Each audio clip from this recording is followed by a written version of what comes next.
ចាថ្ងៃនេះមកសរាយរឿងមួយដែលមានចំណងជើងថាឆ្មាមួយក្បាលប៉ាកែស្រែកនៅពេលដែលមុជទឹកចានេះជាការងារក្រៅមករបស់ខ្ញុំមុជទឹកឲ្យឆ្មាដែលខ្ញុំត្រូវមុជទឹកឲ្យនឹងមាន7អញ្ចឹងខ្ញុំអត់សូវបានថតទាំងអស់ទេបងប្អូនដោយសារអត់មានពេលវេលាថតបានតែ1 2អញ្ចឹងណាហើយក្នុងវីដេអូហ្នឹងខ្ញុំចង់បង្ហាញពីការមុជទឹកឲ្យឆ្មាប៉ុន្តែវាអត់ត្រូវស្តង់ដារនឹងហាងហ្មងប៉ុន្តែវាអាចមុជទឹកឲ្យឆ្មាបានយកជាការអញ្ចឹងហើយឆ្មាដែលខ្ញុំត្រូវមុជទឹកឲ្យនឹងមាន7ហើយខ្ញុំមិនសូវបានថតហ្មងទេដោយសាររវល់ដែរអញ្ចឹងចាឆ្លៀតថតទៅថតបាន1 2ដែរអញ្ចឹងហើយមានបងប្អូនណាចង់ស្គាល់ឈ្មោះឆ្មានឹងអត់បងប្អូនគឺព្រោះណាឈ្មោះ Snowy ឈ្មោះបកែបងប្អូនហើយមើលតាមុខមើលតារាងទៅខ្ជូតសាហាវហើយមើលមុខមើលរាងនឹងតិចច្រឡំថាក្មេងទូចអីបងប្អូនគឺកូន9នាក់ឯណាបងប្អូនគឺមានកូន9ហើយមើលតែចរិតវិញម៉ាយដូចក្មេងហ្មងបងប្អូនបើបងប្អូនណាបានឃើញ Snowy នៅក្រៅ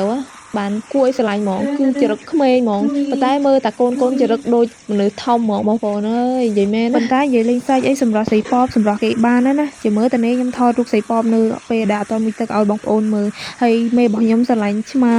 សឹងតាដូចជីវិតចឹងបងប្អូននឹងស្មើលើសជាងកូនទៀតបងប្អូនហើយឆ្មាទាំងអស់ហ្នឹងស្អាតខុសគ្នាអញ្ចឹងណាបងប្អូនហើយចរិតគេវិញគឺលឹងថ្លៃថ្នូរហ្មងបងប្អូនឆ្មានឹងស្រួលហ្មងបងប្អូនខ្ញុំជួយចិត្តឆ្មាខ្ញុំជួយចិត្តជាងគេគឺ Snowy ប៉ាកែហ្មងប៉ាកែធ្វើចរិតក្មេងតូចនេះបងប្អូនស្រីប៉បដែលប៉ាកែយំបងប្អូនគឺអញ្ចឹងបងប្អូនអើយមីទឹកអត់តាន់បានហ្មងស្រែកពេញបន្ទប់ទឹកនឹងហ្មងនិយាយមែនណាបងប្អូនចាហើយចាំមើលមានវគ្គក្រោយខ្ញុំនឹងឆ្លៀតថតឆ្មាផ្សេងទៀតឲ្យបងប្អូនមើលអញ្ចឹងណាខ្ញុំអត់បានសម្រាយ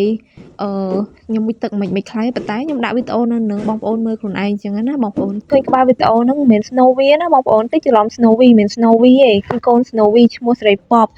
គឺឆ្នះជាងគេបងប្អូនឲ្យតែមុជទឹកគឺឆ្នះហ្មងឲ្យទៅចាប់មុជទឹកយំម៉ាវនៅហ្នឹងហើយបងប្អូនមកកូនមានតែស្រីប៉បទេបងប្អូនគឺកូនពៅគឺអញ្ចឹងហ្មងឲ្យតែកូនពៅគឺប៉ាកែយំប៉ាកែស្រែកហ្នឹងហើយជាចុងក្រោយហ្នឹងខ្ញុំអត់មានសំណុំពរអីមានតែសំណុំពរឲ្យបងប្អូនជួយ follow page របស់ខ្ញុំមួយផងកុំឲ្យខ្ញុំសែតពេកបងប្អូនចាអរគុណច្រើន